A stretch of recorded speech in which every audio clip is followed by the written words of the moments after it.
Ok, listo. Vamos a poner acá. Ya chicos, el tema que me ha tocado a mí de relevancia es hemorragias de la segunda mitad del embarazo, ¿ya?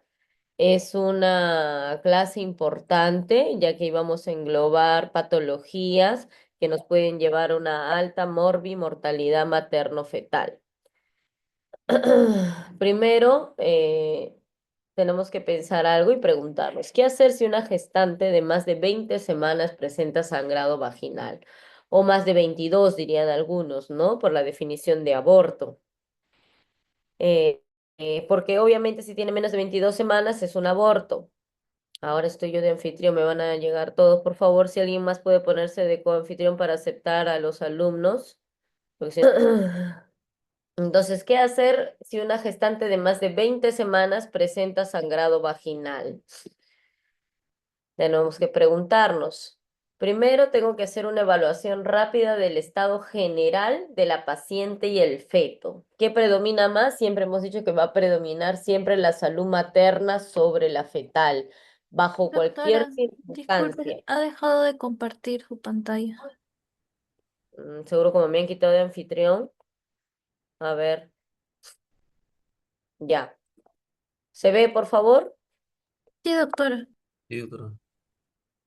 Ya, entonces, ¿qué hacer si una gestante, ya dijimos? Primero es la evaluación rápida del estado general de la paciente y el feto, ¿ya? Eso es rápido, o sea, todo a la par. Hacer una anamnesis oportuna, dirigida, la evaluación obstétrica y un estudio ecográfico. Primero, identificar la causa del sangrado. Preguntarle a la paciente, ¿en qué circunstancias estaba usted mientras estaba sangrando?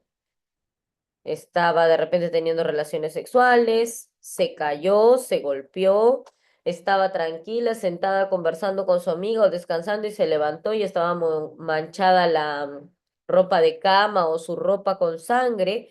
Dependiendo de esos signos y síntomas, vamos a poder establecer cuál podría ser el factor importante que podría estar generando ese sangrado.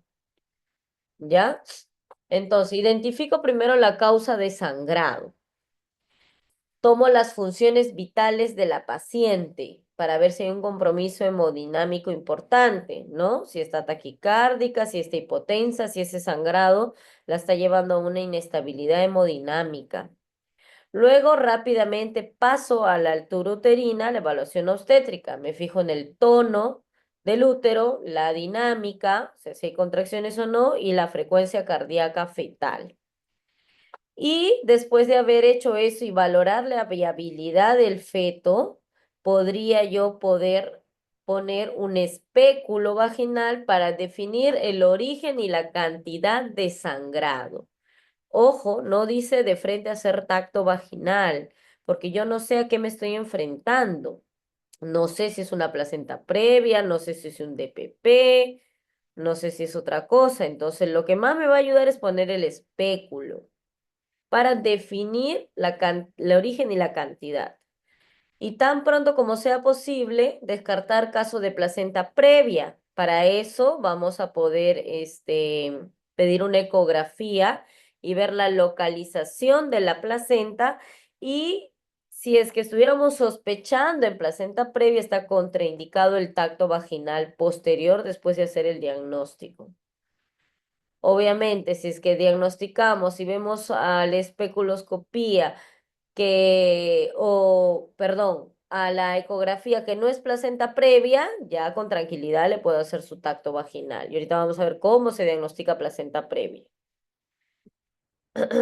A ver, ¿quién está viendo la chicos? ¿Quién está de confitrión? Porque me siguen acá llegando participantes, por favor. Lenovo, ¿quién es Lenovo? Yo, doctora, sí estoy aceptando. Sí, pero cada rato me salen igual. Ya, vamos a ver. Entonces, como hemos dicho, contraindicado en primera instancia el tacto vaginal porque no sé a qué me estoy enfrentando. Porque si es una placenta previa, no voy a estar haciendo tacto vaginal porque la puedo hacer sangrar a la paciente, ¿sí? Ok, entonces las causas de sangrado o hemorragia de la segunda mitad pueden ser múltiples. Pueden ser provenientes de la vulva, de la vagina, del cuello del útero o intrauterinas. ¿Qué es lo que vamos a tocar hoy y son las más graves? Las intrauterinas. Pero tienen que saber que también hay sangrados de causa de la vulva, que de repente tenga unas varices que se hayan roto, la paciente, alguna lesión en esa zona. En la vagina, normalmente pacientes que tengan desgarro vaginal por alguna relación sexual. Si provienen del cuello del útero, porque el paciente de repente es portador de algún pólipo, de alguna cervicitis, de algún carcinoma. Y si son intrauterinas, que son causa de la evaluación de hoy, estamos hablando de placenta previa, DPP, desprendimiento prematuro de placenta y rotura uterina. Entonces vamos a empezar a tocar estas patologías, las causas más importantes, factores de riesgo, cómo identificarlos clínicamente, cómo hacer el diagnóstico, ya sea por imágenes o laboratorial, qué complicaciones tiene cada una de ellas y vamos a terminar con algunos casos clínicos, ¿ya? Ok.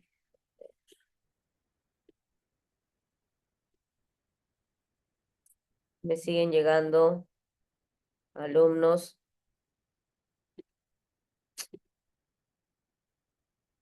¿Están todos ya? Ok, chicos, por si cuando tengamos una clase, conectarse en la medida de lo posible a la hora que estamos quedando para no tener estas circunstancias, ¿ya? Ok, entonces empezamos con placenta previa. ¿Qué es la placenta previa? Es la implantación de la placenta en el segmento uterino inferior, recubriendo el cérvix o cerca de él, pudiendo llegar a anteponerse delante de la presentación fetal. Acá vemos un corte de útero con una placenta previa total. Entonces le implanta la placenta en el segmento uterino inferior. ¿Qué factores de riesgo tenemos para placenta previa? Uno de los factores relevantes primordiales es la gran multiparidad.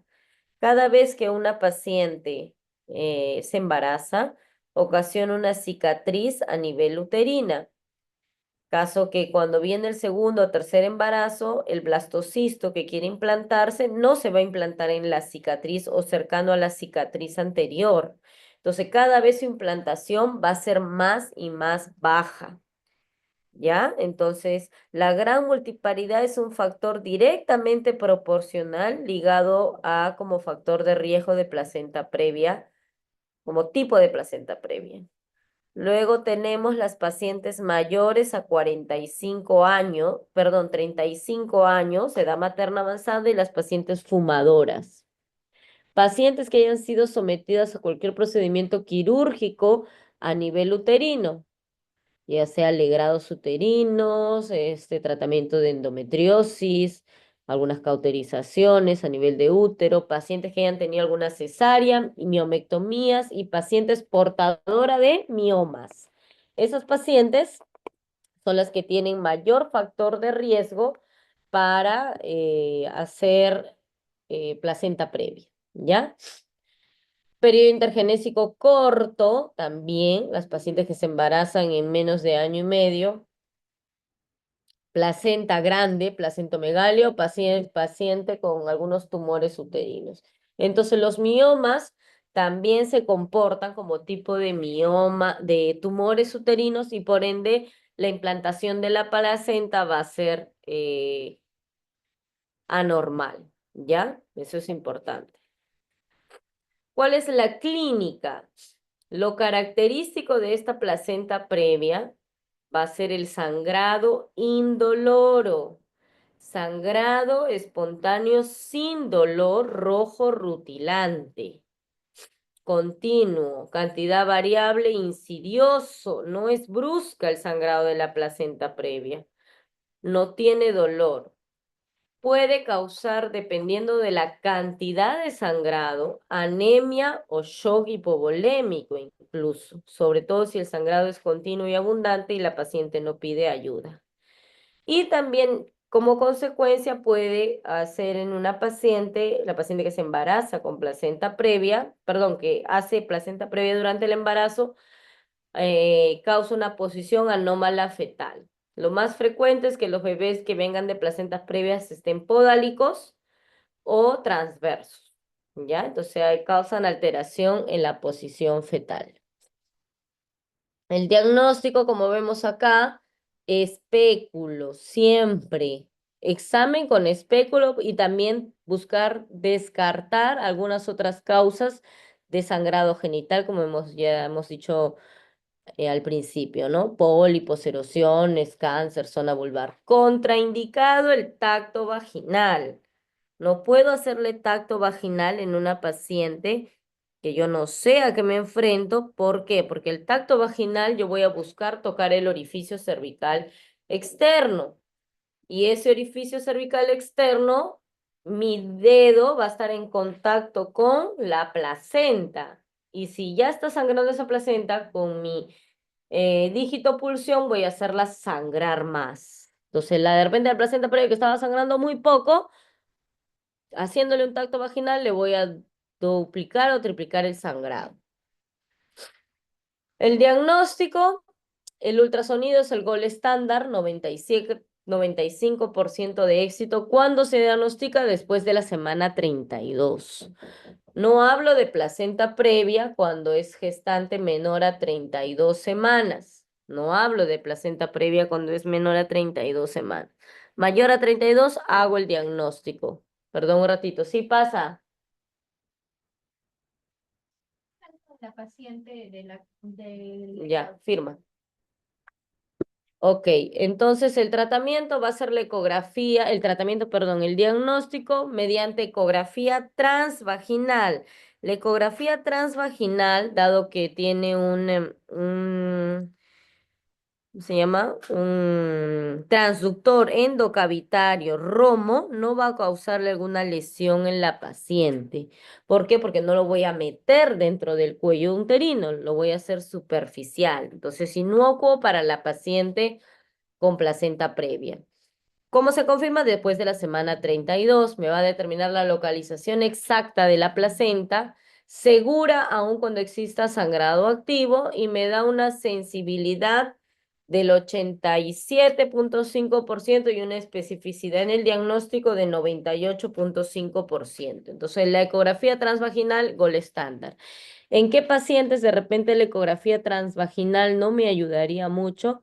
En las pacientes obesas mórbidas, en las pacientes con alguna patología que impida hacer la correcta localización de la placenta, ¿no? Algún problema en el cuello, tabique o algo, y en esa paciente yo tengo que echar mano a mi resonancia magnética.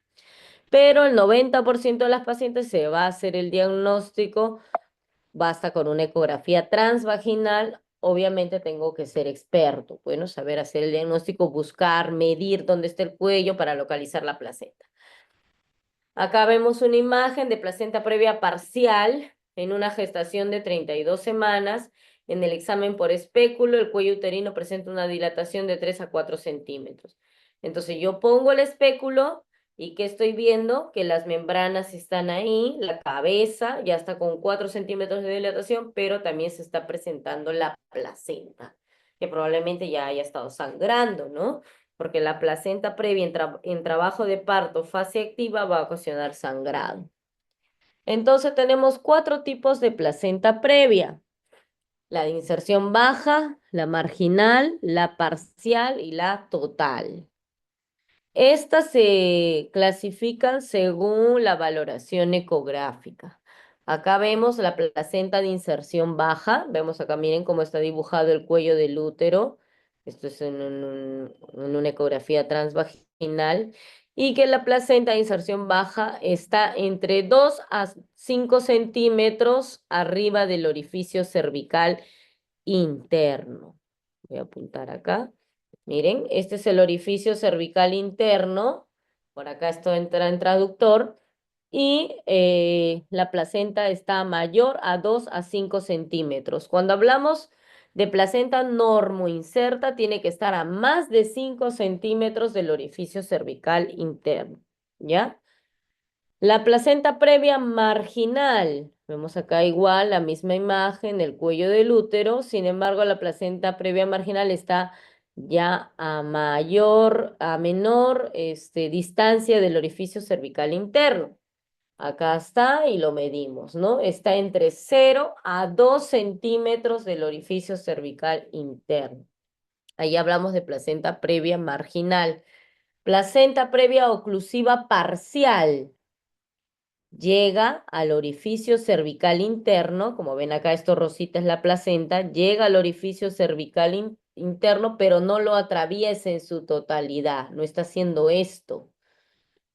Ya no lo atraviesa en su totalidad. Diferente a la placenta previa oclusiva total, que miren, viene la placenta, llega al orificio cervical interno y lo atraviesa, pasa hasta el otro lado. Se conoce como el overlap.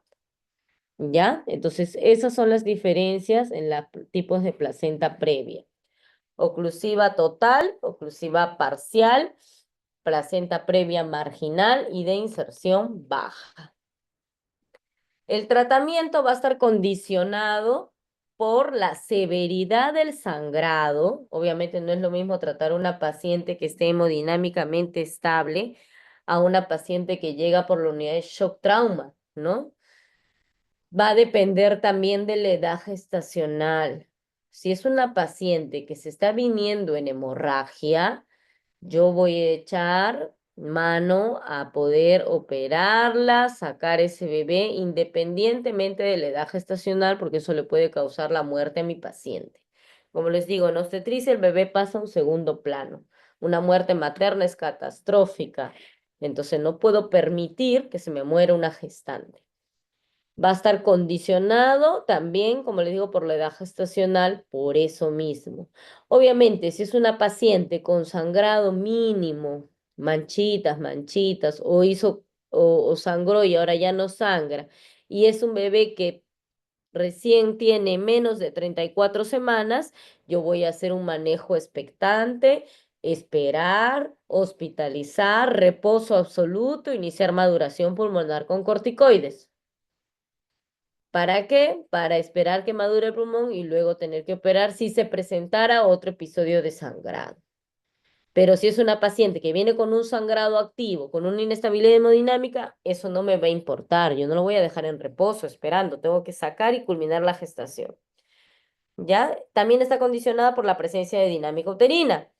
Si es una placenta previa ya diagnosticada que viene en trabajo de parto, no voy a decir, ay, no, hay que hidratarla, hay que tocolizarla para poder esperar. No, pues si ya está en trabajo de parto o en amenaza de parto prematuro o trabajo de parto prematuro, siendo placenta previa, yo tengo que terminar la gestación. Debo tener una vigilancia de la actividad uterina, del dolor y del sangrado vaginal. Ya hemos dicho que la placenta previa tiene un sangrado vaginal rojo rutilante, doloroso o indoloro. Indoloro, doctora. Indoloro, doctora. Indoloro. Entonces tengo que ver también si esto se vuelve doloroso, porque me puede decir que se está complicando. Y la actividad del sangrado vaginal, lo que dijimos, ¿no? Si está activo, si tengo que pasarle sangre a la paciente, tengo que tomar muestra para clasificación de grupo sanguíneo y factor, reservar banco de sangre, depósito de sangre, etcétera. Toda paciente con sangrado vaginal secundario a placenta previa debe ser hospitalizada, ya sea que voy a terminar el embarazo porque es un sangrado abundante que me está ocasionando inestabilidad hemodinámica, o si voy a tener una actitud expectante conservadora, sobre todo si la paciente sangró mínimamente y está estable y el bebé también está estable, ¿no? Porque cuando hay sangrados abundantes o a veces moderados, pueden comprometer la estabilidad fetal. Entonces no voy a esperar que el bebé se muera para recién sacarlo. Mejor es sacarlo vivo prematuro que muerto, ¿no? Si quiere la prematuridad, puedo tenerlo en la UCI, puedo ayudar. Entonces por eso también todo eso se tiene que discernir en ese momento, porque esta es una emergencia cuando vienen con sangrado de placenta previa abundante. Debe estar orientado a prevenir el shock hipovolémico. Entonces, toda paciente que ingresa tengo que canalizarle su vía periférica, que esté bien permeable, si es posible doble vía periférica. Prevenir el parto pretérmino, ¿no? Si es que fue un sangrado y se limitó ahí, tengo que madurar el pulmón, tocolizar para ver si ya no vuelve a sangrar, para tener las mejores condiciones para el feto. Es diferente tratar o sacar un bebé de 28 semanas sin maduración pulmonar en un centro materno que sacar un bebé con 32 o 33 semanas con maduración pulmonar completa en un que tenga cupo de UCI neonatal, ¿no? El pronóstico de vida es diferente. Entonces, eso es lo más importante. Si yo llego mis serums, que ustedes en algún momento van a hacer serums, les toca una paciente con placenta previa, sangrante, ¿yo qué voy a hacer? Tengo que referir a un hospital de mayor nivel, donde si se volviera una emergencia por el sangrado moderado a severo de la paciente, el bebé pueda tener las mejores condiciones. No la voy a dejar en observación en mi centro de salud pequeñito, ¿no? Porque si empieza la hemorragia, tengo que sacar al bebé. ¿Y dónde lo voy a poner? El tratamiento. Acá hay un par de importancia, de cosas importantes, que la placenta previa tipo marginal y de inserción baja puede tener un parto vaginal en un 69% de éxito. Obviamente, si el bienestar materno-fetal lo permite, es un parto que tiene que ser monitoreado y si es que la paciente se viene en un sangrado abundante, inmediatamente restringir el parto vaginal y entrar a sala de operaciones. ¿Por qué? Hemos dicho en el dibujo que no llega al orificio cervical, entonces puede nacer el bebé ya que no hay placenta delante de la cabeza fetal obstruyendo totalmente la vía de parto, ¿no? A diferencia de la oclusiva parcial y total, que sí está contraindicado el parto vaginal. En placenta previa, total y parcial, deberíamos programar una cesárea electiva a la semana 38. ¿Por qué a las 38 y no a las 39? Porque a las 39 probablemente ya empiece a arrancar trabajo de parto. Entonces, mejor a las 38 antes que se presentara alguna hemorragia. ¿Cuándo decido cesárea y histerectomía? Dependiendo de la cantidad del sangrado y el control de la hemorragia. Operar pacientes con placenta previa es un poco difícil, porque la placenta, sobre todo si es total y parcial, ¿qué hizo para mejorar la circulación uterina y que la placenta esté bien oxigenada? Tiene que formar neovasos circundantes al segmento del útero donde realmente, han visto ustedes, no hay muchos vasos. ¿Por qué nosotros cortamos en las cesáreas programadas en el segmento uterino? Porque es la zona que tiene menos vasos. Pero dado que la placenta se va a implantar ahí, va a hacer una neovascularización. Entonces, el control del sangrado y el control de la hemorragia no es tan bueno, porque hay vasos atípicos. Entonces, la paciente con placenta previa tiende a sangrar más. ¿En qué otra paciente hacemos cesárea y histerectomía? En acretismo placentario. ¿Qué es el acretismo placentario? Vamos a verlo. Es una inserción anómala de la placenta total o parcialmente con ausencia de la decidua basal, ausencia de la membrana de Nitabuch. Algunos en las prácticas ya les he explicado, les he dicho que lean de eso. Entonces, ¿qué sucede? En el acretismo placentario esta inserción es anormal. Puede haber la clasificación acreta, increta, percreta. Acreta, que la placenta se adhiere a la decidua, pero no la penetra. Increta, penetra el miometrio y percreta penetra y atraviesa el miometrio yendo a órganos continuos. ¿Cuáles son los órganos más continuos al útero? Intestino, vejiga.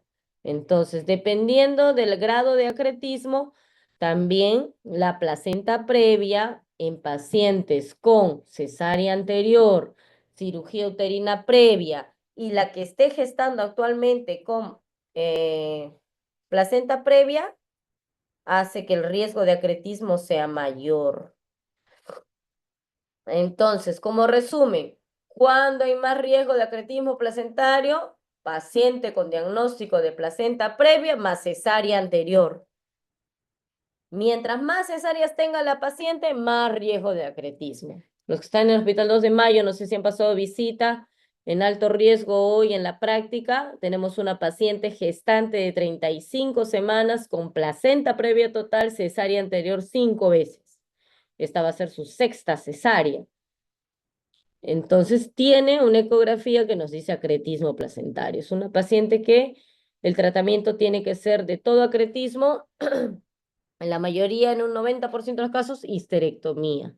Ahora, hay otras técnicas conservadoras, sobre todo si la paridad no está satisfecha, ¿no? Si de repente es su segundo hijito o su primero.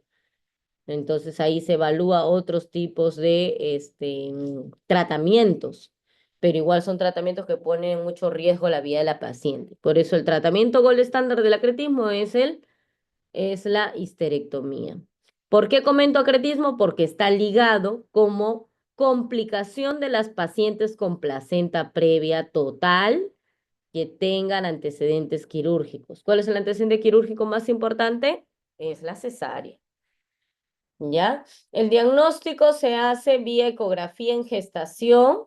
Hay técnicas ecográficas que nos dice esta paciente tiene riesgo de acretismo placentario.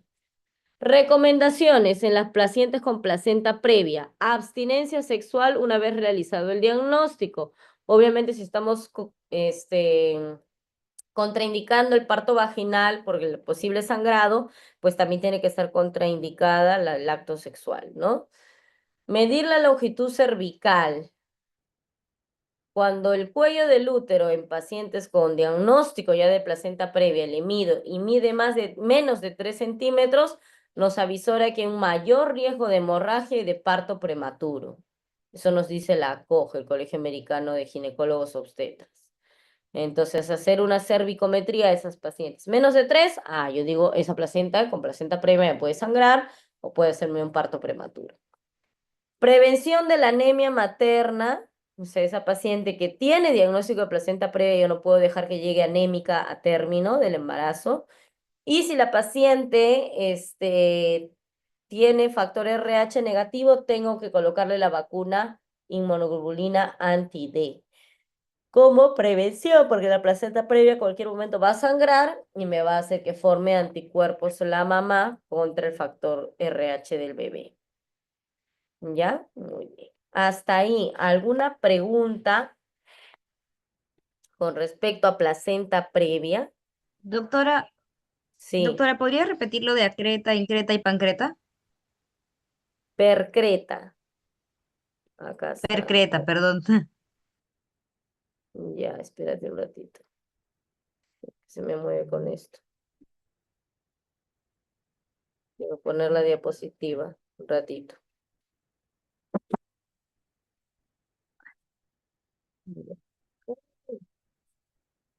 Ya. Entonces, el acretismo placentario y la inserción anormal de la placenta. Ya tú comienzas. Total o parcialmente con ausencia de la decidua basal o más conocida como membrana de Nitabuch. Dentro del acretismo placentario tenemos 3 subtipos, o sea, la clasificación.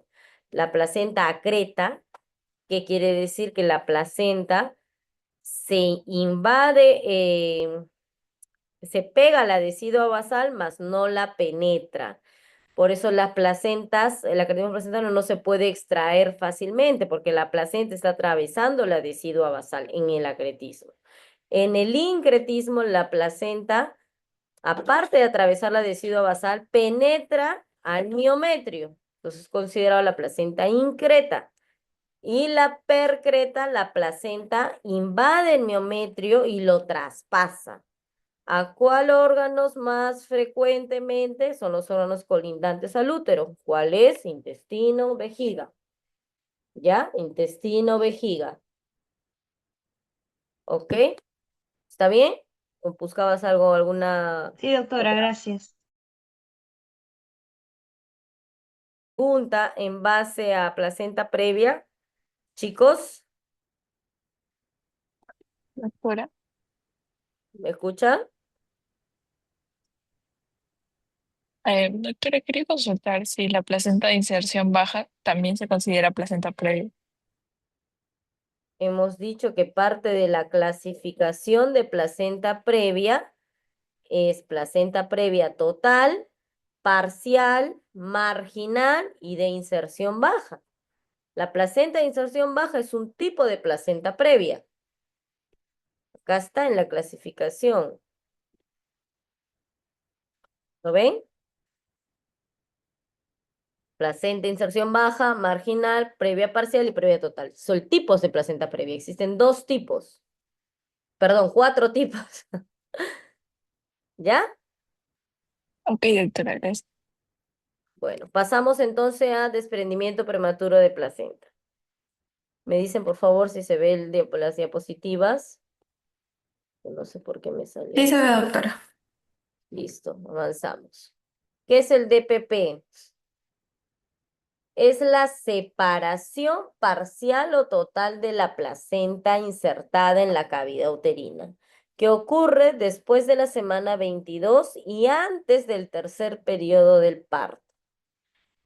Cuando hablamos del tercer periodo de parto, que es en el alumbramiento, que se desprenda antes del alumbramiento, o sea, en el expulsivo o durante el trabajo de parto. Es una de las complicaciones más graves en la práctica obstétrica, con un mal pronóstico e incremento de la mortalidad materna y fetal. Entonces, la separación parcial o total de la placenta antes del tercer periodo de trabajo de parto, obviamente después del aborto, ¿no?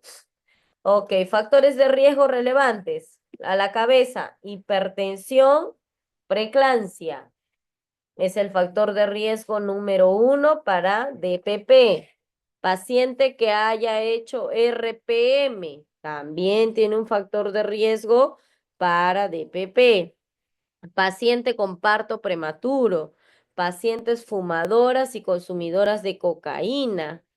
Pacientes portadoras de alguna trombofilia o alguna alteración en la coagulación también puede desencadenarme riesgo de de DPP. Paciente que haya tenido DPP anteriormente, recurrente, ¿ya? Paciente portadora de miomatosis uterina también y pacientes con desprendimiento traumático, ¿no? Paciente que haya tenido un golpe, una contusión directa a nivel del abdomen, puede ocasionar que se desprenda la placenta antes de tiempo. ¿Sí? Entonces los factores de riesgo tienen que conocerlos. Ok, a diferencia de la placenta previa total o de la placenta previa, el comienzo de esta es brusco, hay dolor permanente. Este es un sangrado con dolor que se presenta bruscamente. Se considera como útero hipertónico o muy doloroso.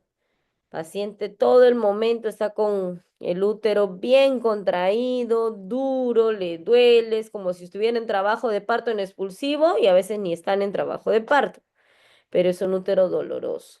El sangrado vaginal suele ser rojo oscuro por la rotura de vasos a nivel de la placenta, ¿no? Es rojo vinoso.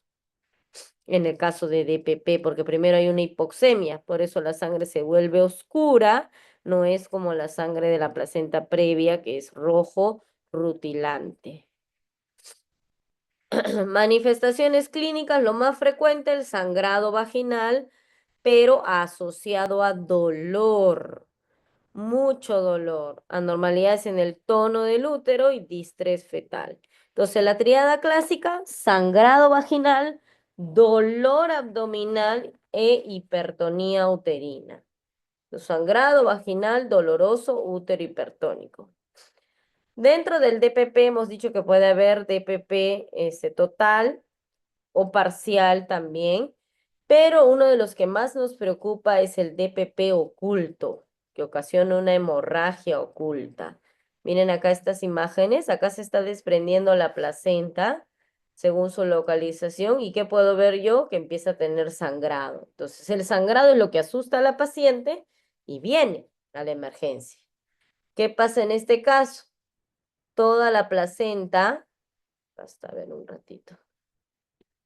Toda la placenta se ha desprendido, miren, toda esta placenta está desprendida, esto es puro sangrado, coágulos, pero no se manifiesta sangre. ¿Por qué? Porque el bebé, toda la cabecita está pegado al cuerpo del útero y no deja que esta sangre se pueda manifestar hacia abajo.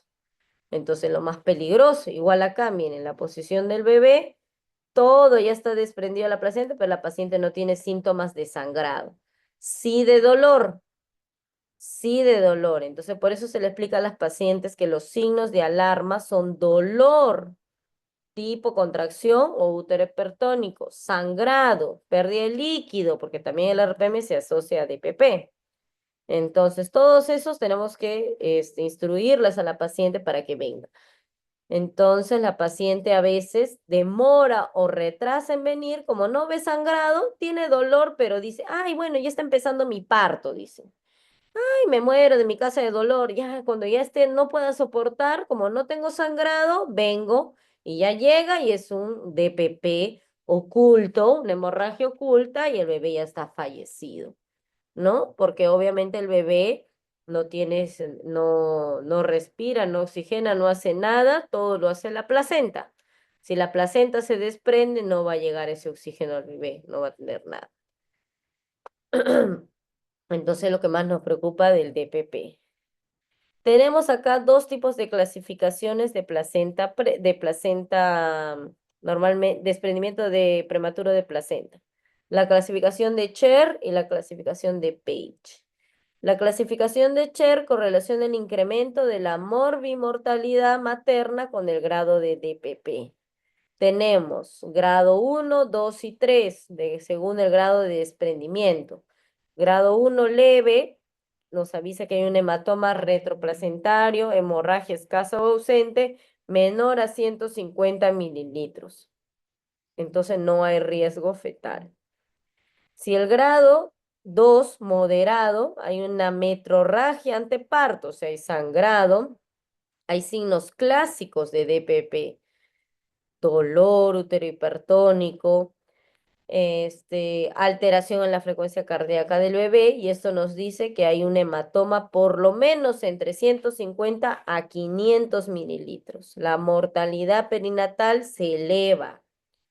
Y en un grado 3 hay características que ya nos avisan de que hay un sangrado mayor, más de medio litro, con muerte fetal confirmada, y hay más riesgo de CID, de insuficiencia renal aguda y de coagulación intravascular, bueno, coagulación intravascular diseminada, ¿no? Entonces, la clasificación de Cher es importante de acuerdo a los grados. Luego tenemos la clasificación de Page, que esto básicamente es nombrar, que también involucra ciertas características, ¿no? Si la paciente está en shock, si la paciente, cómo está el tono del útero, qué grado de sangrado hay, si la coagulación está alterada y cómo está el bebé, ¿no? Obviamente el grado 3 es el más severo. Ya me avisora que hay una hemorragia intensa. La paciente puede estar en estadio de shock. Entonces, esta clasificación básicamente para que lo conozcan.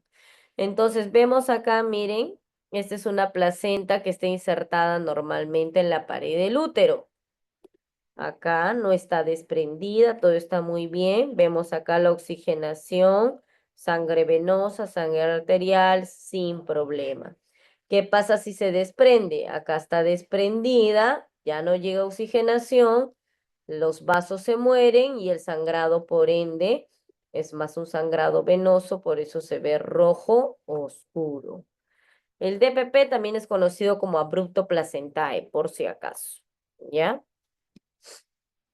Ok, acá vemos más imágenes. Separación parcial, pero con hemorragia. Este está sin hemorragia, o sea, peor la que es oculta. Y esta es la separación completa, también sin hemorragia, oculta. Esas son las peores, porque no las estoy viendo, no identifico. El diagnóstico clásicamente va a ser por signos y síntomas.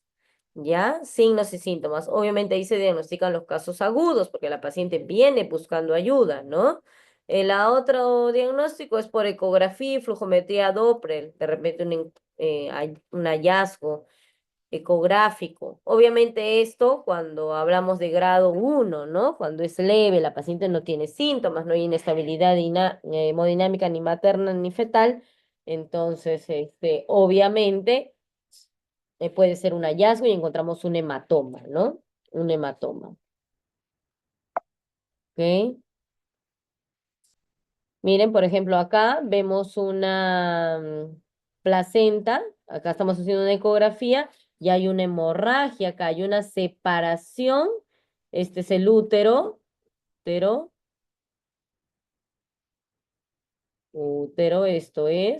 es la hemorragia que está acá y esta es la placenta. ¿Por qué se ven estas áreas blancas? Porque esta placenta ya está necrótica. Como está desprendida, no tiene vascularización. ¿Sí? Entonces acá vemos, así se ve característico en una ecografía. Esto obviamente por ecografía cuando no da síntomas es un hallazgo casual, pero es peligroso, sí, pues por eso tengo que mapear que la placenta esté normalmente inserta. ¿Qué exámenes auxiliares debemos pedir? Es importante ver factores de coagulación y factores de consumo. El DPP consume factores de coagulación hasta que se produzca la evacuación uterina, o sea, hasta que se saque toda la placenta. Consume fibrinógeno, consume protrombina, factores 5 al 8. Hay una hipofibrinogenemia marcada que ocurre después de 8 horas de inicio del DPP. Entonces, es importante que DPP diagnosticado con óbito fetal o sin óbito fetal sea rápidamente abordado, extraído el bebé si aún está con vida y si es que fuera óbito, tratarlo de extraer en menos de 8 horas. Si le voy a dar chance de parto vaginal, ¿no? Porque hay más consumo de los factores de coagulación y esta hipofibrinogenemia me va a causar CID y problemas en la madre por eso. Ok, sigamos. Ay, perdón.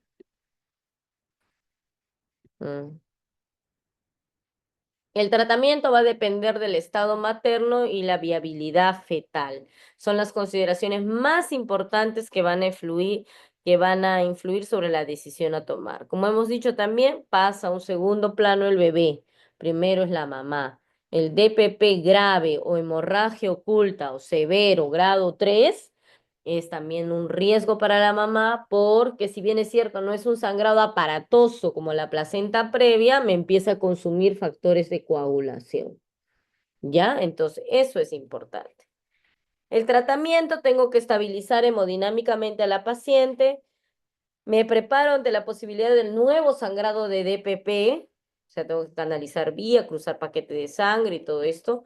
Preparación ante la posibilidad de un parto prematuro, obviamente si el DPP es un grado 1 o grado 2, en un bebé con 29 semanas tengo que sacarlo, ¿no? Porque si no, lo voy a dejar avanzar a grado 3 y se va a morir ese bebé. Ver la vía adecuada para culminar la gestación si el producto está maduro o corre riesgo la vida de la paciente por la persistencia de sangrado. Las guías nos dice que puede dar parto vaginal un DPP si es leve. Pero obviamente, ¿quién va a estar queriendo que la paciente puje, tenga contracciones? Porque ese de leve va a pasar a moderado y severo y se puede evitar. Entonces nosotros, los ginecólogos, cuando hacemos el diagnóstico de DPP, así sea leve, entramos a sala, de frente. ¿Por qué? Porque más vale traer un bebé prematuro y eso con vivo que muerto, hemos dicho, ¿no? Entonces, si la paciente está hemodinámicamente estable, vamos a ver acá un cuadro gráfico. Si no está estable, tengo que inmediatamente hacer una laparotomía exploratoria, una cesárea y paciente pasar a UCI por el consumo de factores de coagulación. Si la paciente está estable, tengo que valorar, ¿el bebé está sufriendo o el bebé tiene alguna alteración? Si me dice que sí, que el bebé está con bradicardia, que no hay reactividad, tengo que hacer una cesárea. Si es no, Si es a término y si un DPP leve, puedo, dice, hacer inducción de parto. Eso nos dice la teoría. Uy, perdón, acá hay fuegos artificiales, creo. Eso nos dice la teoría, pero en realidad la práctica es distinto, ¿no? Normalmente operamos todos. Si es un bebé prematuro, puedo hacer todavía maduración pulmonar si es que fuera leve, pero si es un DPP moderado a severo, así sea prematuro, tengo que terminar en cesárea. ¿Ya? Entonces, este es el esquema.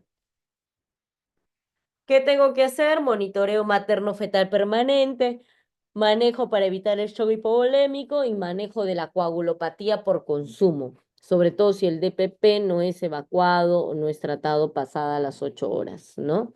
Tengo que transfundir sangre, crioprecipitados, plasma fresco, plaquetas. ¿Cuáles son las complicaciones más peligrosas del DPP? Tres. La coagulopatía por consumo, que les dije, la hipofibrinogenemia, menos a 150 miligramos por cada 100 mililitros de plasma. Cuando a mí me dicen hipofibrinogenemia y me dan esos valores, esa paciente tiene una coagulopatía por consumo. Y si no levanto, no trato eso, la paciente se va a desangrar y se va a morir. ¿Cómo me doy cuenta que está con coagulopatía por consumo? Aparte de la hipofibrinogenemia, alta concentración de dímero D, que son los productos de degradación del fibrinógeno. Dímero D elevado. Eso me indica coagulopatía por consumo. Decremento de los factores de coagulación. También me puede dar la paciente una insuficiencia renal por DPP, por disminución del aporte sanguíneo renal, porque se va a redistribuir todo el sangrado que ha tenido la paciente en los órganos nobles, como el cerebro, corazón, y lo primero que va a pagar pato, como se dice, es el riñón, porque va a haber un vasoespasmo a nivel renal para que no deje de irrigar los órganos vitales, como el corazón y el cerebro. El tratamiento de insuficiencia renal, hacer una correcta reposición de líquidos para mantener un flujo plasmático renal adecuado. Y también como complicación tenemos el útero de Cuvelier, que es la apoplejía útero-placentaria. ¿En qué consiste? La extravasación de la sangre de ese DPP hacia la musculatura uterina y por debajo de la serosa. Dependiendo del grado, puedo terminar en histerectomía o en empaquetamiento uterino. Miren, aquí vemos una imagen, ¿la ven? De un útero de Cuvelier o aplopejía útero-placentaria. Toda la sangre de que se vino del DPP se infiltró en las paredes musculares. Entonces, todo este útero está infiltrado, todo este útero es un útero de Cuvelier. Entonces, ese útero, si está lleno de sangre, el miometrio, ¿se va a contraer o no se va a contraer?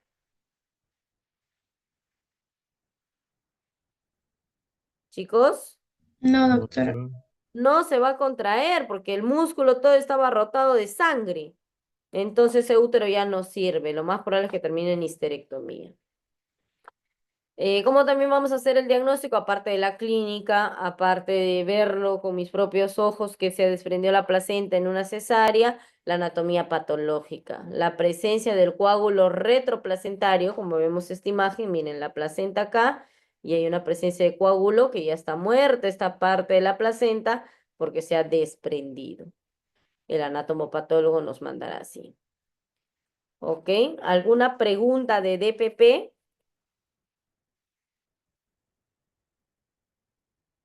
Chicos, a ver, voy a Todo preguntar. claro. Voy a preguntar. ¿Dónde están? No veo.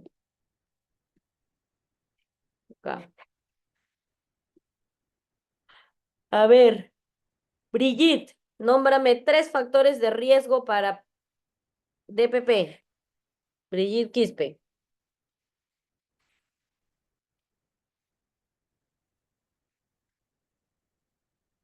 Brigitte,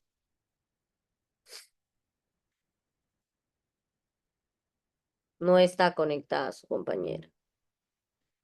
No hay. A ver, Andrea Zavala, 3 factores de riesgo para DPP. El tabaquismo, consumo de cocaína, tener antecedente de placenta previo, me parece. ¿Cómo va a ser placenta previa con DPP? Tener el antecedente que ha tenido un DPP, que tenga un traumatismo a nivel abdominal que le haga desprenderse, pero sobre todo que sea relacionada a una preeclampsia o un trastorno hipertensivo del embarazo. ¿Ya? Ok. A ver, Francisco Cajohuamán, ¿cuál es el diagnóstico gold estándar de la placenta previa?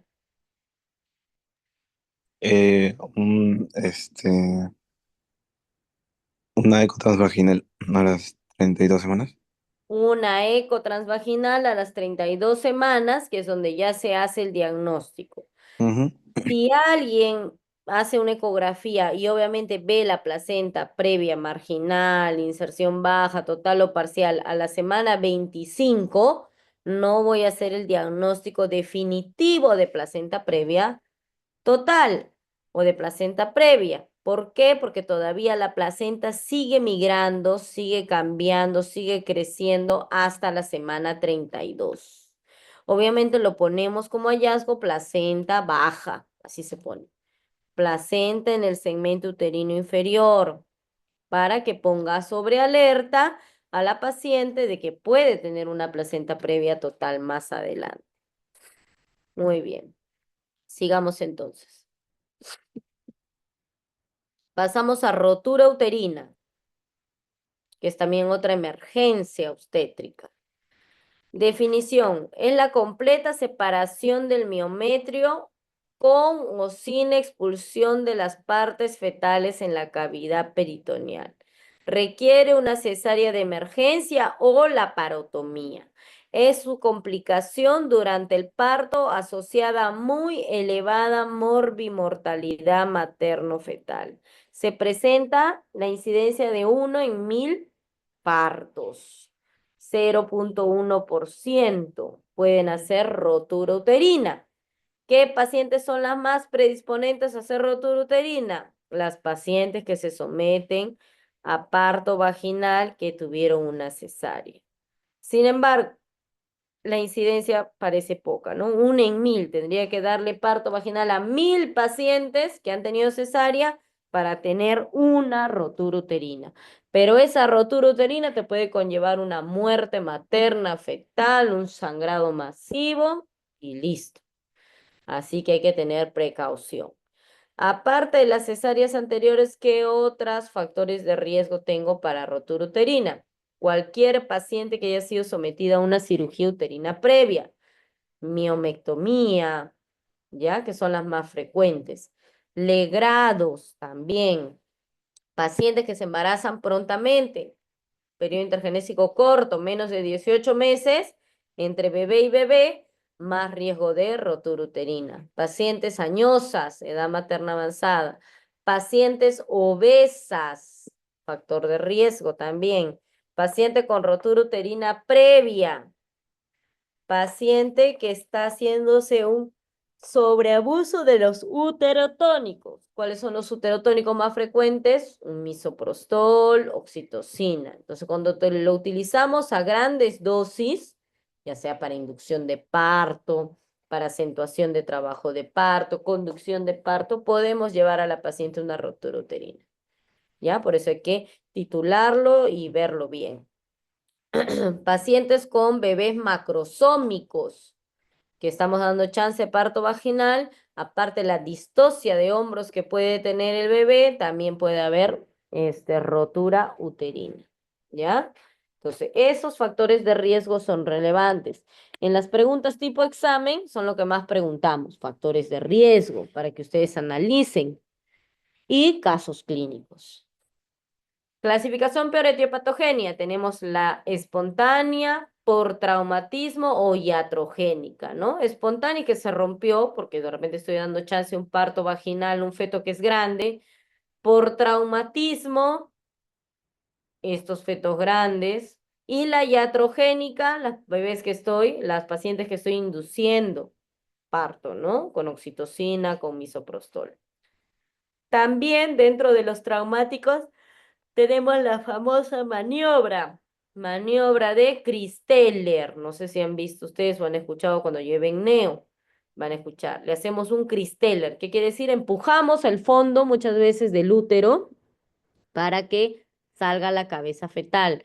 Obviamente es una maniobra que no está contraindicada si yo sé en qué momento de trabajo de parto hacerlo.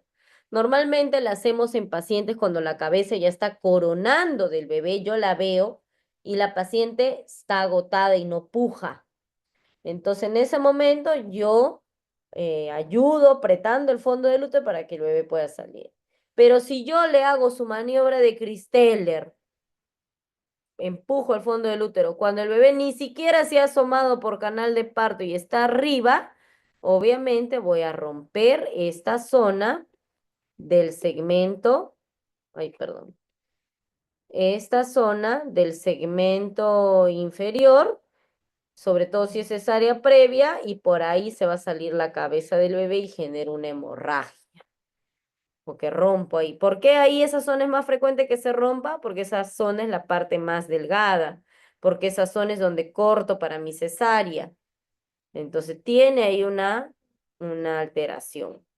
Entonces no debería ser Christeller en ese momento. Podría ser Christeller cuando la cabeza del bebé está acá y la paciente se agota y no puja. Entonces yo me subo acá y empiezo a apretar. Solo ahí se puede hacer la maniobra de Christeller. Si no, es considerado iatrogénico. Dentro de la clasificación clínica tenemos la rotura inminente y la rotura consumada. La rotura inminente me da alteración en el estado general de la paciente. La paciente está ansiosa, está dolorida. Hay una hipersistolia y taquisistolia permanente. La paciente está con mucho dolor a nivel uterino. Tiene contracciones seguidas. Eso me avisa que puede estar con una inminencia de rotura uterina. No tolera la palpación, le duele todo, no deje que ni la toquen. Se presenta el famoso anillo de Bandal y Fromm. Acá vemos. Ahí está el anillo de Bandel y el signo de Frommel. El anillo de Bandel que se presenta la barriga como un reloj de arena hacia cintura. Miren. Entonces eso me está indicando que se puede estar rompiendo el útero. Es un anillo de Bandel. Y el anillo de el signo de Frommel, cuando yo toco los ligamentos redondos por acá encima. Entonces se pone como una cuerda acá. Ligamento redondo es el que queda delante de la trompa uterina, que no lo debería palpar, pero al tensarse, acá está el bebé, el útero, todo esto es el bebé y este es el útero. Y al tensarse lo puedo tocar. Pues el anillo de Frommel se toca o se palpan los ligamentos redondos. Y el anillo de Bandel, el famoso que sea cintura. ¿Ya? Ese es el anillo de Bandel y el signo de Frommel. Para rotura inminente. Puede haber sangrado escaso y cervix eritematoso. Entonces vemos acá una rotura uterina. Esta es una inminente. Se está empezando a romper. Y esta ya es una consumada. También conocida como parcial, acá, que poquito está quedando de tejido, o sea, poquito se ha roto, o completa, que está ya no, que hay solución de continuidad y el bebé va a salir va a salir por el cemento y va a quedarse nadando en la cavidad abdominal. Esas son las rotura completa o parcial o rotura inminente o consumada. Cuando hablamos de rotura consumada, hay un dolor de inicio brusco y luego hay un cese repentino de contracciones. La paciente dice, ay, que está gritando, ansiosa de la inminencia de rotura, le duele, se retuerce y luego dice, ay, ya me pasó el dolor. Ya le pasó el dolor porque ya se rompió el útero. Ya se rompió el útero. ¿Ya? Entonces la paciente se tranquiliza, pero eso es catastrófico porque la paciente ya va a estar sangrando en cavidad y probablemente el bebé ya se ha salido de la zona del útero y al momento de salirse, pues se desprende la placenta y se muere el bebé. Hay hemorragia seguida de cuadro de shock. Se puede palpar fácilmente las partes fetales, ya no va a estar dentro del útero, va a estar nadando en cavidad. Entonces, si yo palpo, voy a palpar el piecito, el dorso del bebé fácilmente, porque ya está en cavidad, está fuera. La auscultación negativa, cuando pasa eso, el bebé ya se murió ya. Hay anemia aguda y shock en la rotura consumada. El tratamiento, reponer volemia, control de diuresis, antibiótico terapia. En la parte quirúrgica, conservadora, si todavía tiene una rotura parcial y la paciente quiere tener hijos, podemos rafiar el útero, coserlo de tal manera de que no me conlleve a mayor problema. Pero si la rotura es muy severa y ya no se puede reparar, tengo que hacer la histerectomía. ¿Ok? Listo. Complicaciones ocasionan en algunas pacientes fístula vésico-vaginal, ligadura del uréter porque se pierde la parte anatómica, se distorsiona y tú como consecuencia en algunas pacientes y la mortalidad materno-perinatal es elevada. Sin embargo, hay escalas que nosotros podemos someter a la paciente que desee un parto vaginal en cesárea previa, ya que hemos dicho que la rotura, si bien es cierto, es catastrófica, es de 1 en 1000, ¿no? De 1 en 1000, entonces el 0,1%, entonces podemos explicarle a la paciente que es el riesgo, pero que si ella quiere intentar un parto vaginal, puede intentarlo. Se llama el famoso puntaje de Flam, que lo tienen que conocer, que seguro en prácticas algunos ya lo han visto, ¿no? Asignamos puntajes acá de cómo está llegando la paciente y esto me valora el éxito de parto vaginal en cesáreas previas. A mayor puntaje, mayor éxito, ¿ya? Entonces ya es medicina basada en evidencias. Ok. ¿Alguna pregunta con respecto a rotura uterina? Chicos, ¿se escucha? Doctora, ¿podría repetir lo de la imagen que mencionó de la presentación tardía y presentación temprana? Presentación tardía y temprana, no he dicho eso. Puso una imagen que de dos, un poco antes. A ver, está por... Es esa. Ya, esta es la rotura parcial y la rotura consumada. Rotura parcial, queda tejido acá. Normalmente está soportándolo el peritoneo. Se rompió el miometrio, pero el peritoneo está encima, el peritoneo visceral, y está conteniendo. Es una rotura parcial. Y esta rotura total es cuando ya se rompió todo. Mira, puedo ver la cabeza del bebé y no hay peritoneo que lo contienda. Esa es dehiscencia parcial o total de la histerorrafia o de la zona del segmento uterino.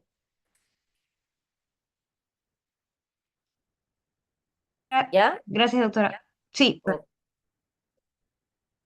Ok. Si nadie más tiene pregunta, pasamos a basa previa. Rotura de basa previa. Los vasos sanguíneos del feto cruzan el orificio interno del útero por debajo de la presentación del feto.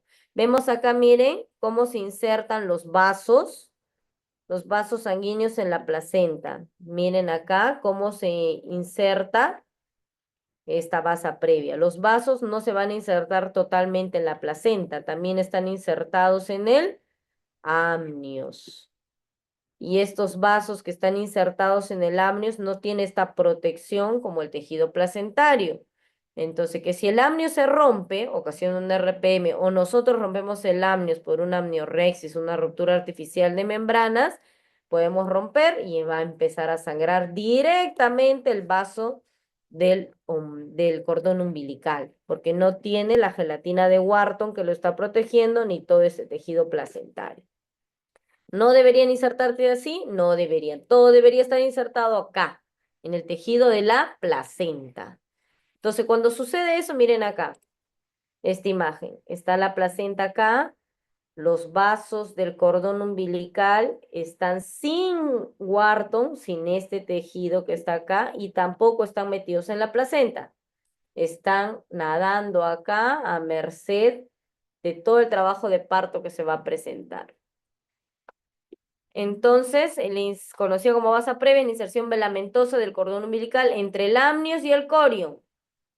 Los inserta en el amnios. Vasos fetales desprotegidos, vulnerables a rupturas y desgarros.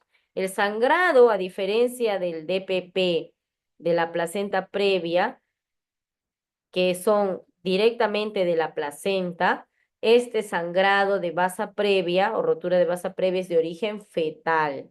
¿Por qué? Porque yo le estoy cortando la circulación directamente que está llegando al feto por el cordón umbilical. ¿Ya? Se presenta felizmente poco, 1 de cada 2.500 embarazos y da una mortalidad fetal alta, hasta 60%. ¿Cómo se diagnostica? Bueno, ahorita, pero antes de eso, perdón, factores de riesgo para vasa previa o inserción filamentosa del cordón, que hay una gestación gemelar monocoriónica, una sola placenta, embarazos por técnicas de reproducción asistida y una anomalías en la inserción placentaria. ¿Cómo es la clínica? Sufrimiento fetal agudo, porque voy a ocasionar un sangrado directo de los vasos de que entran al bebé. Si se rompe las bolsas, va a dar un líquido amniótico sanguinolento, porque se van a romper los vasos que hemos dicho acá, del amnios. Se rompe la bolsa, rotura prematura de membrana, se rompe también los vasos del amnios. Y da como consecuencia un shock y anemia fetal. El diagnóstico se puede hacer durante el trabajo de parto, pero lo mejor es hacerlo en la paciente que se controla vía ecográfica. ¿Qué voy a ver? Voy a ver que los vasos están sin gelatina de Wharton, sin ninguna protección, nadando sobre la presentación fetal, delante de la presentación fetal, más bien dicho, y esto lo puede evaluar en la ecografía. Se ve así, ¿no? Vaso umbilical en contacto con el orificio cervical interno, por delante de la presentación. Los vasos se ponen ahí. Normalmente se ven por acá, nadando así el cordón, pero los vasos se van a insertar acá, delante del orificio, sin la placenta, obviamente. Por eso el sangrado es directamente de los vasos fetales. El tratamiento sí o sí va a ser una cesárea de emergencia. Si lo diagnostico antes, por esos factores de riesgo que hemos narrado, el tratamiento va a ser una cesárea programada a la semana 34. No puedo esperar más, tengo que sacarlo porque mientras crece más el bebé, va a comprimir esos vasos y lo puede ocasionar un trauma y sangrar. ¿Ya? No es una patología frecuente, pero es importante que la conozcan porque también vienen casos clínicos. ¿Alguna pregunta de rotura de vasa previa? ¿No? Para pasar a casos clínicos, por si acaso acá me va a leer cualquiera, así que todos los que están deben estar conectados. Si no, es porque no están. Doctora, una consulta. Dime. En la última que explicó de base previa, en caso sea una paciente que no se haya hecho ningún control, Doppler, nada de eso, ninguna ecografía, y viene a consulta, ¿hay algo, una sintomatología, algo clínico que nos haga pensar que tenga base previa o necesariamente tiene que ser por imagen? Tiene que ser o por imagen o que ya paciente en trabajo de parto que rompe fuente y empieza el sangrado, que rompe membranas o que esté en trabajo de parto presionando la cabeza, presiona los vasos sanguíneos del cordón y va a dar un sufrimiento fetal. Y va a dar un sufrimiento fetal. Ok, procedemos a leer. Léenos, por favor, Diego Sotelo, el caso clínico. Sí, doctora. Mujer de 25 años de edad con gestación de 37 semanas acude a emergencia por presentar dolor abdominal sostenido de inicio brusco y de intensidad 9/10, con leve sangrado vaginal. Al examen físico, presión arterial 130/90, latidos cardíacos fetales 160 por minuto. ¿Cuál es el diagnóstico más probable? A ver, menciona los diagnósticos y nos dices tu respuesta. Diagnósticos, ruptura del seno marginal, parto pretérmino, ruptura uterina espontánea, desprendimiento prematuro de placenta y placenta marginal. Sería la D. DPP, ¿no? ¿Qué tenemos a favor de DPP acá?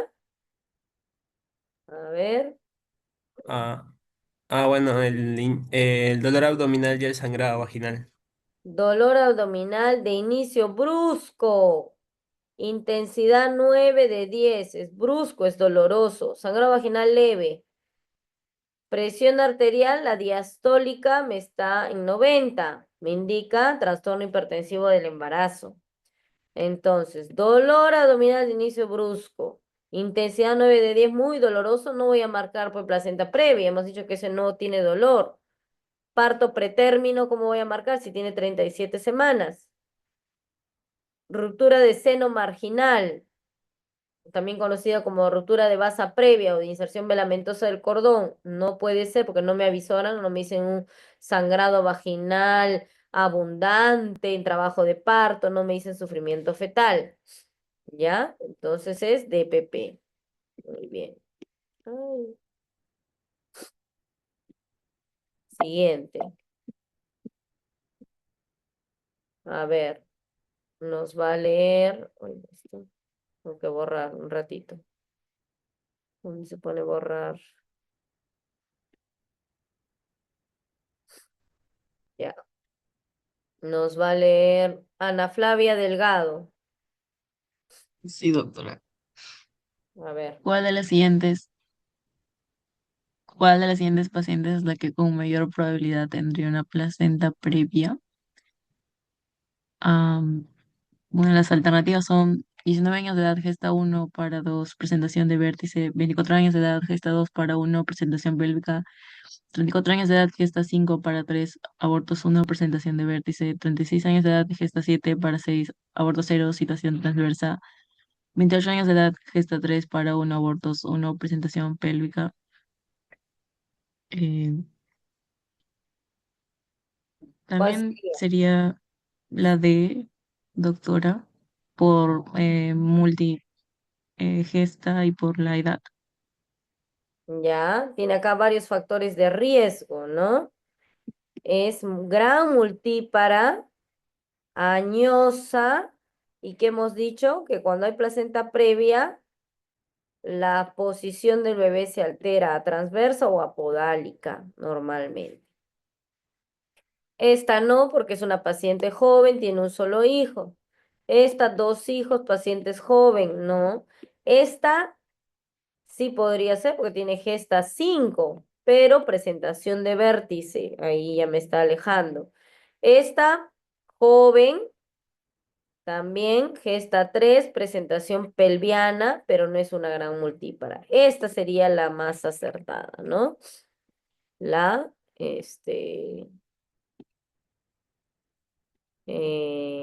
gran multípara con situación transversa y añosa. ¿Ok? Sigamos. ¿Cuál es la característica clínica del DPP? A, inicio insidioso, B, irritabilidad, C, útero hipotónico, D, latidos cardíacos fetales normales, E, útero indoloro. ¿Cuál es?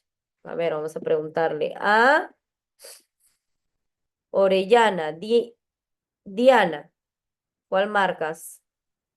Sí, doctora, la irritabilidad uterina, doctora.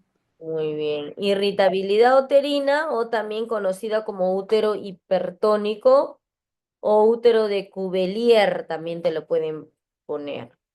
¿El DPP es inicio insidioso? No, es brusco. ¿El útero hipotónico? No, es hipertónico. ¿Latidos cardíacos fetales normales? No, porque si se está desprendiendo la placenta va a haber un grado de sufrimiento fetal. ¿Y un útero indoloro? No, es un útero doloroso. Ok, a ver que nos lea por favor acá. Andrea Urbano. ¿Andrea está? No está. Samantha Brisset.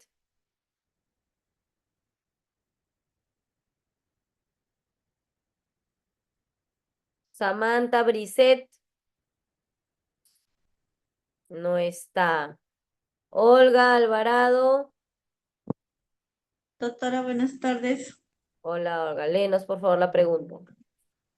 Ya, el útero en Kubilair tiene como complicación A, atonía, B, aumento de incidencia de histerectomía, C, consumo de fibrinógeno en grandes cantidades, D, trastorno de la coagulación, E, todas.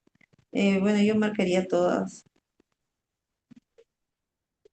Todas, ¿no? Hemos dicho que el útero de Cuvier es una complicación del DPP donde hay una extravasación de la sangre al miometrio. Entonces, por ende, ese útero no se va a contraer adecuadamente. Entonces, hay una atonía. Aumento de la incidencia de histerectomía, sí, por consecuencia de la atonía. Consumo de fibrinógeno en grandes cantidades, sí, hay una hipofibrinogenemia marcada. Trastorno de coagulación, sí. A ver, que nos lea, por favor, Ariana Saavedra. Ariana no está. Aquí, Espinosa. Doctora, sí estoy. Ah, ya, pues responde, Gestante, pues, Ariana. Vamos. gestante 36 semanas acude a emergencia por presentar súbitamente ginecorragia indolora. ¿Cuál es el diagnóstico más probable? Placenta previa, doctora. Ah, porque ahorita está facilito, pues, porque acabamos de dar la clase, todos van a saber el diagnóstico, pero si les ponen en su examen del ENCAPS, del ENAN, del residencia, se van a estar confundiendo.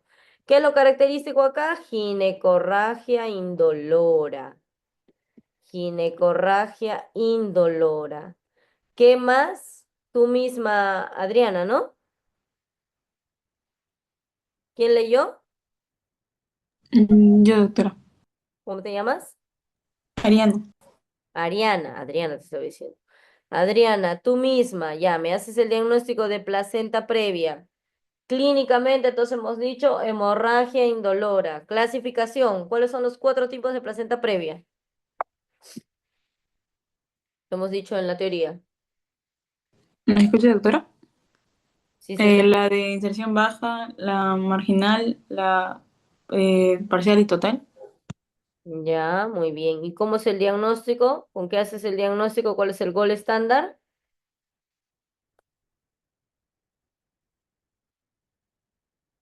La eco transvaginal, doctora. Eco transvaginal, muy bien. Y el tratamiento va a depender del estado hemodinámico de la madre y del bebé. Siempre va a primar la madre. Ok, que nos lea, por favor. A ver, un varón. Francisco Cajahuamán, léenos, por favor. ¿Estás? Sí, doctora. Léenos. Mujer de 23 años con 32 semanas de gestación. Es víctima de violencia familiar sufriendo traumatismo abdominal directo. ¿Cuál es la complicación obstétrica que se puede esperar con más frecuencia? A. Ruptura prematura de membranas. B. Trastorno hipertensivo del embarazo. C. Desprendimiento prematuro de placenta. D. Restricción del crecimiento uterino. Y E. Traumatismo fetal. ¿Cuál marcas? Puede ser un desprendimiento prematuro de placenta.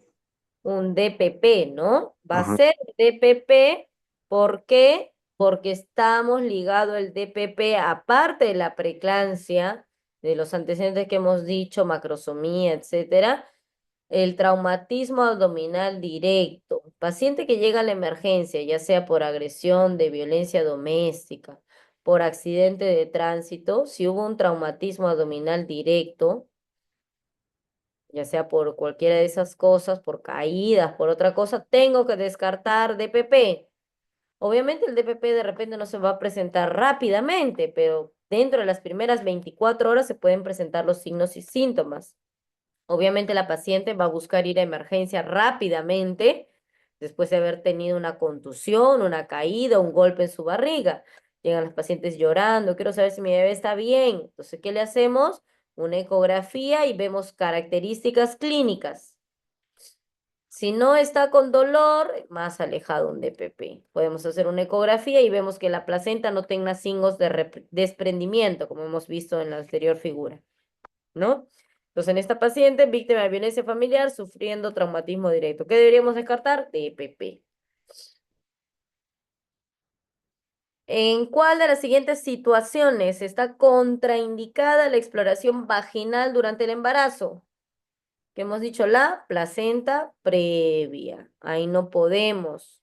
Si viene una paciente con sangrado y no conozco la causa, primero un espéculo, ver de dónde está sangrado y luego una ecografía para hacer el diagnóstico. Eso tiene que ser rápido, a la par, no podemos demorarnos 2 horas en cada cosa, ¿no? Por eso es emergencia. A ver, léenos, por favor. Vamos a borrar esto primero.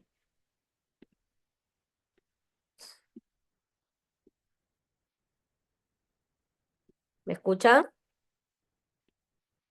Sí, doctora, sí se escucha. Qué raro, no puedo poner. Ay, es que estoy con esto ya. A ver, léenos, por favor. Roberto López, ¿está?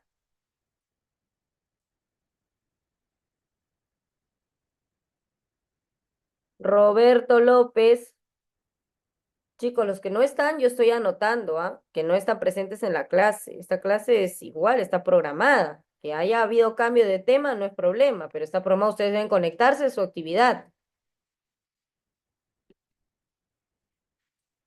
No hay. Francis, que nos lea Francis Maoli.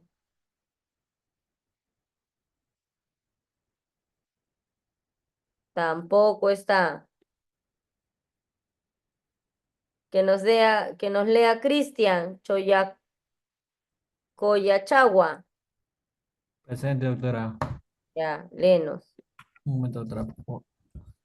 Eh, Gestante de 37 semanas acude a emergencia por dolor abdominal intenso. Al examen hay palidez marcada de piel y mucosa. La presión arterial es de 80 sobre 50 milímetros de mercurio. Frecuencia cardíaca 130, frecuencia respiratoria 20. Eh, Disculpe, ¿qué significaba eso, doctora? ¿Cómo? Latidos Eh, cardíacos fetales no audibles. Horribles, ajá. A la palpación del abdomen se palpan partes fetales. ¿Cuál es el diagnóstico?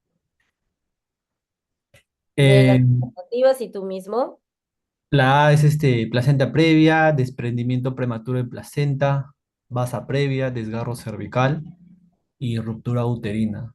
Sería la E. Espera, ruptura Ruptura uterina. uterina. ¿Por qué? Eh,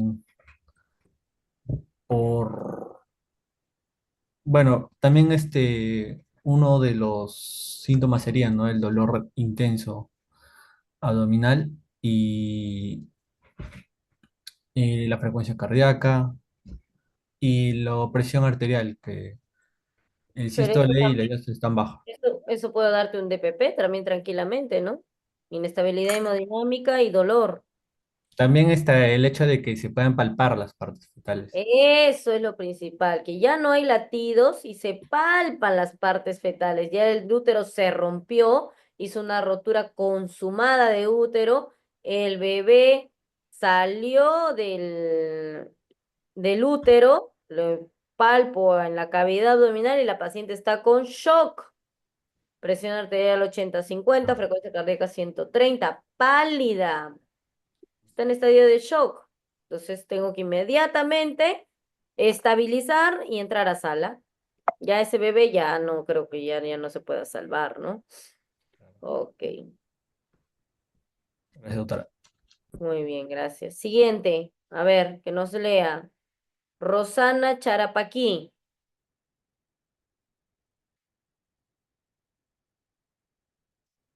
No hay Rosana Charapaquí.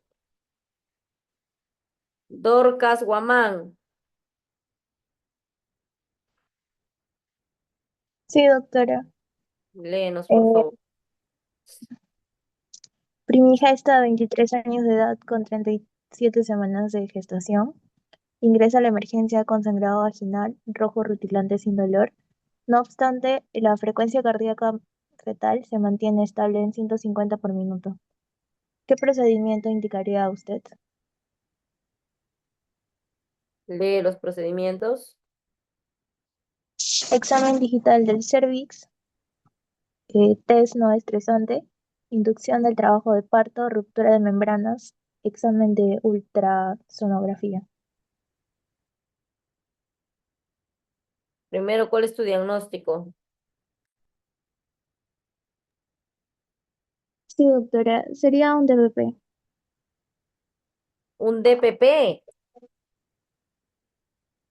¿Has estado escuchando la clase? ¿Por qué es un DPP? A ver, cuéntanos. Dorcas, No. Esto sería una placenta previa. ¿por qué?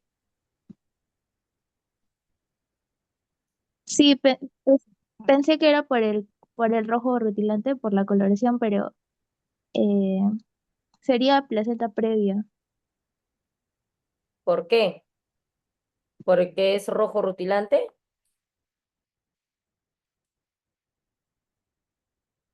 ¿Han estado en la clase? ¿Han estado escuchando la clase? Porque no presenta dolor la paciente. Porque no tiene dolor, es un sangrado vaginal indoloro. Entonces, por lo tanto, si es una placenta previa, ¿cuál es el siguiente procedimiento? ¿Qué vamos a indicar?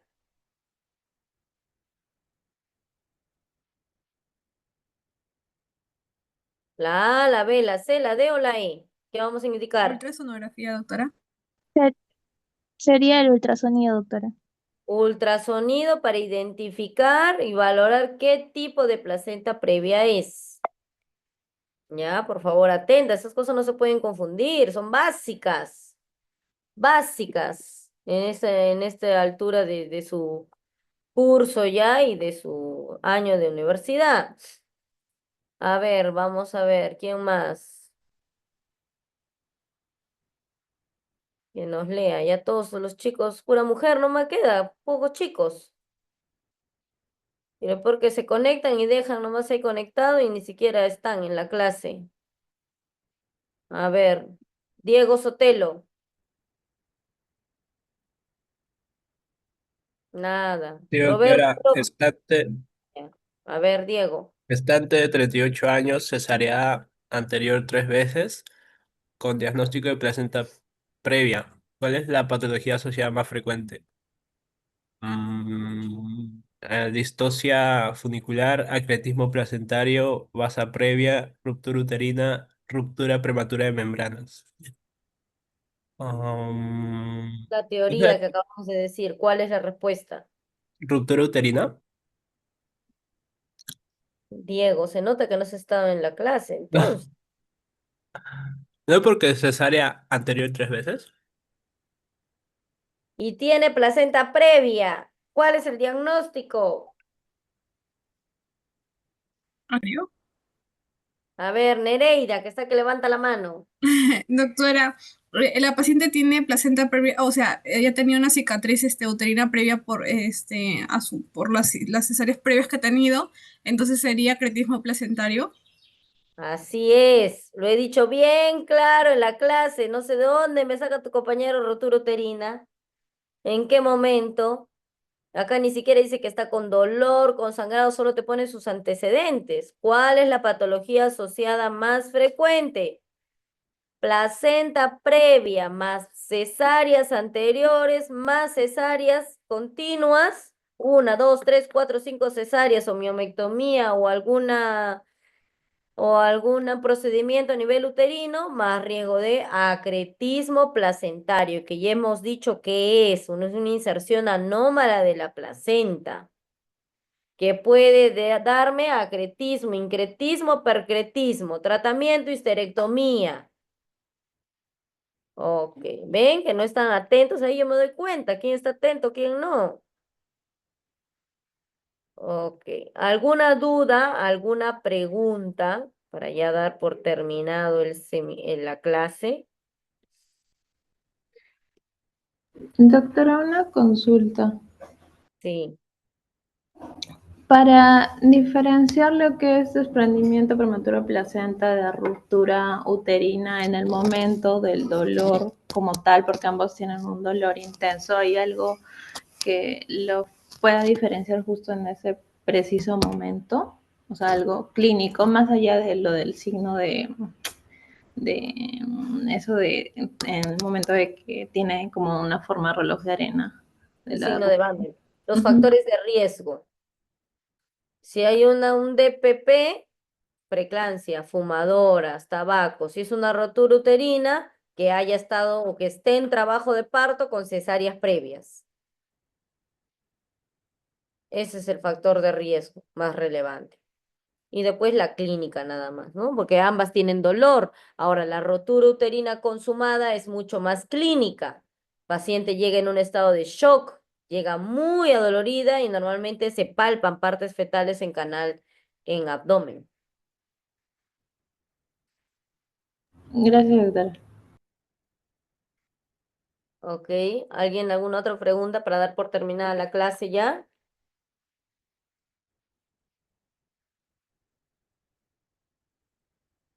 No, doctora, muchas gracias. Ok, tiene que quedar las cosas claras en esto porque las preguntas de examen son tipo caso clínico, que van a incluir factores de riesgo y cómo identifico yo y tratamiento. Entonces, he dicho los puntos principales en la teoría, por favor, ¿ya? Y de ahí se les va a preguntar. Listo, entonces ya está dada la teoría y ya seguramente ahora se pondrán al día con hemorragia de la primera mitad. Listo, chicos. Chao, chao. Hasta luego, doctora. Gracias. Gracias.